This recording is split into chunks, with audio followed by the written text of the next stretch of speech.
Hello friends, কেমন আছেন সবাই? আশা করি খুব ভালোই আছেন। তো আজকে দুপুরে দেখতেই পাচ্ছেন যে আমি আলু আর ডিমগুলো সিদ্ধ করতে দিয়ে দিয়েছিলাম। তারপর সিদ্ধ হয়ে গেলে ওগুলো ছাড়িয়ে নিয়েছিলাম।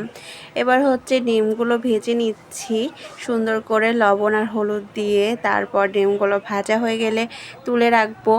এরপরে পেঁয়াজ কুচি করে রেখেছিলাম, সেটা হলো তেলের ওপর দিয়ে দিব। সুন্দর করে একটু লাল লাল হওয়া পর্যন্ত নেড়ে চেড়ে ভেজে নিব। একটু হালকা ব্রাউন কালার হয়ে গেলে তখন একে একে সকল মশলাগুলো যেমন আদা জিরা বাটা, হলুদ, লবণ দিয়ে দিব। তারপরে একটু নেড়ে চেড়ে কিছুক্ষণ পর টমেটো দিয়েছিলাম, কারণ টমেটোর ফ্লেভারটা আমার খুব ভালো লাগে আর কালারটা অনেক সুন্দর আসে। তারপর টমেটোটা জল শুকানো পর্যন্ত একটু ভালো মতন কষিয়ে নিয়ে সব কিছু ভালো মতন মশলাটা তেল না বের হওয়া পর্যন্ত কষিয়ে নিতে হবে।